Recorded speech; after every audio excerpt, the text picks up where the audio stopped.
सार्वजनिक सवारी साधन भरपर्दो नभएकाले मोटरसाइकल अहिले खास गरी मध्यम वर्गीय परिवारको पहिलो रोजाइमा पर्ने सवारी साधन हो। कामकाजीहरूका लागि मोटरसाइकल र स्कुटर अनिवार्य आवश्यकता जस्तै बनेको छ। तर यी सवारी साधनमा सरकारले एकपछि अर्को गरी कर बढाएर उपभोक्तालाई निचोरिरहेको छ। सरकारले प्रतिस्थापन विधेयक मार्फत अन्तशुल्क 10 देखि 50% बढाइदिएपछि मोटरसाइकल र स्कुटर 25,000 रुपियाँसम्म महँगिएको छ। यसको प्रत्यक्ष मार गरिखाने वर्गमा परेको छ। तत्कालीन अर्थमन्त्री विष्णु पौडेलले जेठ 15 गते ल्याएको बजेटमा अर्थमन्त्री जनार्दन शर्माले प्रतिस्थापन विधेयक मार्फत हेरफेर गरे। उनले दुई पाङ्ग्रे सवारी साधनको कर बढाए, बजेटको आकार घटाए पनि राजस्वको आकार बढाए। अर्थमन्त्री शर्माले राजस्वको लक्ष्य पूरा गर्ने एउटा माध्यम दुई पाङ्ग्रे सवारी साधनलाई देखे। उनले मोटरसाइकल र स्कुटरमा लिँदै आएको अन्तशुल्क 10 देखि 15% बढाए, जसअनुसार 125 देखि 155 सीसीका मोटरसाइकल र स्कुटरको मूल्य 15 देखि 25,000 रुपियाँसम्म बढेको छ। त्यति मात्र होइन, सडक सम्भार शुल्कमा थप 3,000 रुपियाँको भार थोपरिएको छ। यसबाट के बुझ्न सकिन्छ भन्दाखेरि सर्वसाधारणले प्रयोग गर्ने सवारी साधनहरू भन्दा पनि केही अलिकति लग्जरियस खालका सवारी साधनहरूमा अलिकति अन्तशुल्क दर बढाइएको छ। यसले राजस्वमा पनि केही मात्रामा सकारात्मक प्रभाव पार्नेछ।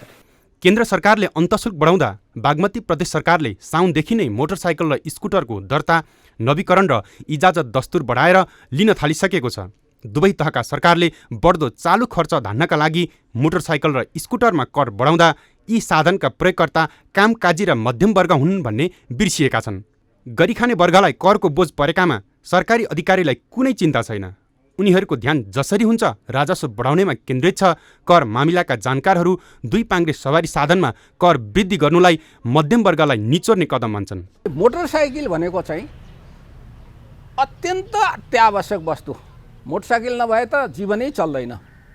जमाना धेरै परिवर्तन भइसक्यो। मान्छेको आय स्तर पनि बढिसक्यो। आय गर्ने माध्यमहरू पनि बढिसके। आर्थिक सामाजिक संरचनाहरू बढिसके। उत्पादनका माध्यमहरू बढिसके। मान्छेको चेतना बढिसक्यो। यो अवस्थामा यस्तो हसुवा ढङ्गले नीति लिनु चाहिँ हुँदैन। सार्वजनिक सवारी साधन भरपर्दो नभएकाले अहिले कामकाजी र मध्यम वर्गको पहिलो रुजाई दुई पाङ्ग्रे सवारी साधन हो। सरकारी तथ्याङ्क अनुसार अहिले दुई पाङ्ग्रे सवारी साधनको सङ्ख्या 32 लाख नागिसकेको छ। कोभिडले सार्वजनिक सवारी साधनको यात्रा जोखिमपूर्ण भएकाले मोटरसाइकल र स्कुटरप्रति आकर्षण झनै बढेको छ। यस्तो अवस्थामा सहुलियत दिनुको सट्टा उल्टै कर बढाएपछि उपभोक्ता रुष्ट बनेका छन्। श्रमिकले श्रम गर्न जाँदाखेरि पनि उसले अहिले दुई चक्के प्रयोग गरेको अवस्था छ र उसले 2500बाट यो समयमा जबकि उसलाई बाँच्ने गाह्रो परिरहेको अवस्थामा चाहिँ उसले एकैचोटि 2500बाट 3500 पुर्याएको अवस्था छ। यो वास्तवमा साह्रै नै दुःखदायी र उपभोक्तामा र सरकारको जुन विधेयक मार्फत ल्याएको छ यो चाहिँ एकदमै सरकारले चाहिँ उपभोक्ता मार्ने नीति लिएको अवस्था देखिन्छ। भारतीय बजारमा 60,000 रुपियाँ पर्ने मोटरसाइकललाई नेपाली उपभोक्ताले 2 लाख हाराहारी तिर्नु परिरहेको छ। यस्तै ब्याङ्कबाट ऋण लिएर किन्दा ब्याजको भार पनि उस्तै चर्को छ। मोटरसाइकल प्रयोगकर्ताले इन्धनमा पनि आधा मूल्य कर बापत तिर्ने गरेका छन्। नेपालको भौगोलिक अवस्थितिका कारण दुई पाङ्ग्रे सवारी साधन अधिक जनताले उपयोग गरिरहेका छन्। तर यही वर्गलाई लक्षित गरेर सरकारले पछिल्लो समय बढाएको करका कारण उपभोक्ता प्रत्यक्ष मारमा पर्ने निश्चित छ। क्यामेरामा योगेश लामाका साथमा मिलन बुढाथोकी, ग्यालेक्सी फोके, काठमाडौँ। मोटरसाइकल विलासी साधन भन्दा पनि अब आधारभूत आवश्यकता भइसकेको छ। तर यसमाथि सरकारले कसरी कर लगाएको छ हेरौँ। दुई पाङ्ग्रे सवारीमा लिइने कर 150 सीसीसम्मको यी सवारी साधनमा भन्सार बिन्दुमा तिर्नुपर्ने करहरू भन्सार महसुल दर 13% लाग्छ भने त्यहाँ अन्तशुल्क दर 50% लाग्छ।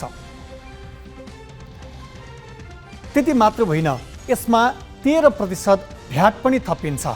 अझ त्यसका अलावा सडक निर्माण दस्तुर भनेर रु 18,000 प्रति सवारी साधन कर लाग्छ। अर्को यातायात व्यवस्था कार्यालयमा तिर्नुपर्ने कर पनि छुट्टै रहेको छ। वार्षिक कर 4500 लाग्छ। त्यो 150 सीसीसम्मको सीमा। अझ यसमा बढ्यो भने अझ यसको कर बढ्दै पनि जान्छ। वार्षिक नवीकरण शुल्क 100 रुपियाँ लाग्छ। व्यावसायिक मुनाफा त्यसमा थप 15% लाग्छ। यसको अलावा किस्ताबन्दीमा ऋणमा लिँदा ब्याज 18%सम्म वार्षिक लाग्ने गर्दछ। यस हिसाबले बाइकमा कर नै कर लाग्ने यो तथ्याङ्कले पनि हामी देख्न सक्छौँ। सीमा भन्सार कार्यालयसम्म आउनु पूर्व 1 लाख नेपाली मूल्य पर्ने 2 पाङ्ग्रे सवारी साधन नेपाल भित्रदा भन्सार र यातायात कार्यालयको करसहित व्यवसायको मुनाफा र वित्तीय भार समेत जोड्दा कम्तीमा थप 1,31,600 रुपियाँ उपभोक्ताले तिर्न बाध्य हुन्छन्। यो विषयमा थप कुराकानी गर्न अर्थविद चन्द्र साउद सम्पर्कमा हुनुहुन्छ। चन्द्रजी, हजुर, अहिले जसरी 2 पाङ्ग्रे सवारी साधन मध्यम वर्गीय व्यक्तिहरूका लागि अत्यावश्यक साधन जस्तै बनेको छ, यसमा यो करको दर जसरी बढाइएको छ, यही हो लोक कल्याणकारी राज्यले दिने नागरिकलाई सुविधा? धन्यवाद, तपाईँले प्रश्न गर्नुभयो। यो आम उपभोक्ताको सवाल हो। वास्तवमा मोटरसाइकल नेपाली जनताको, सबै सर्वसाधारण जनताको, सबैको आवश्यकताको चिज हो, वस्तु हो। र अब नेपाल सरकारले यसलाई चाहिँ नै विलासिताको वस्तुको रूपमा प्रयोग गरेको हामीले देख्यौँ।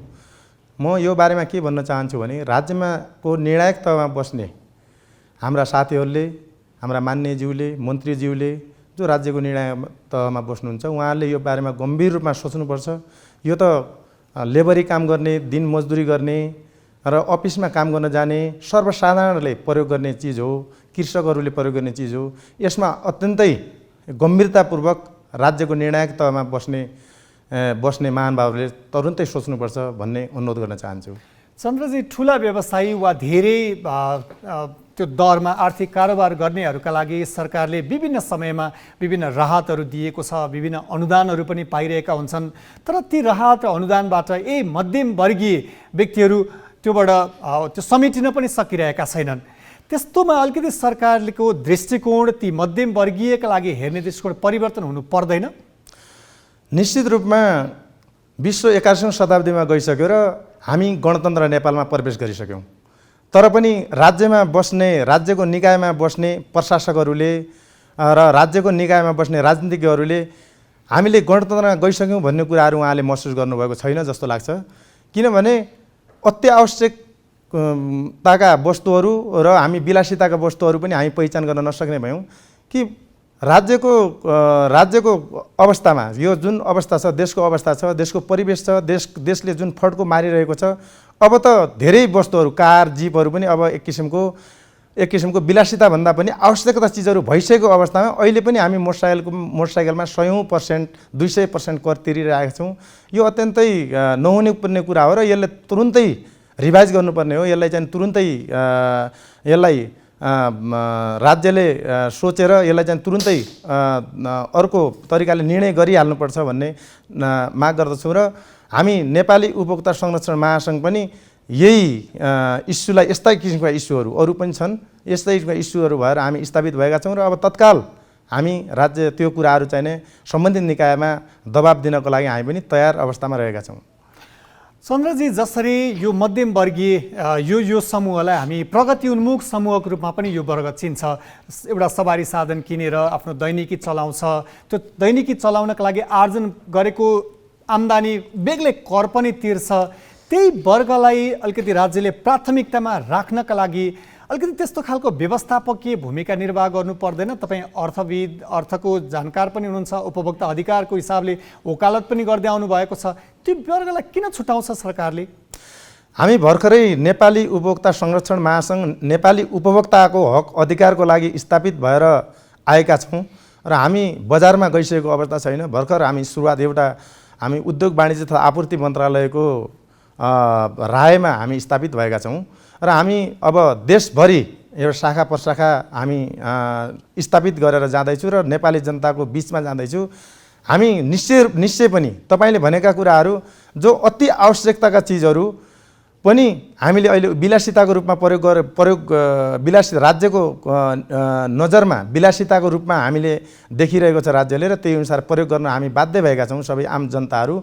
यसको लागि हामीले आवाज उठाउनुपर्छ, आम जनताले आवाज उठाउनुपर्छ र राज्य अघि पनि भने मैले मुख्य गरी त राज्यमा बस्ने, राज्यको मूल स्ट्रिममा बस्ने पदाधिकारी मन्त्रीज्यूहरूले त्यो कुराहरू तत्काल सोच्नुपर्छ।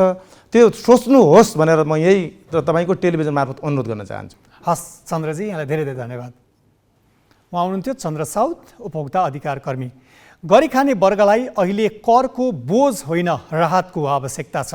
राज्यले निचोर्ने मात्रै होइन, नीति लिने तर राहत केही नदिने हो भने समृद्धिको यात्रा यहीँ रोकिन सक्छ। यो प्रसङ्ग पनि अहिलेलाई यति नै। अब पुनः ब्रेकपछि अन्य खास सन्दर्भसहित आउँदैछौँ।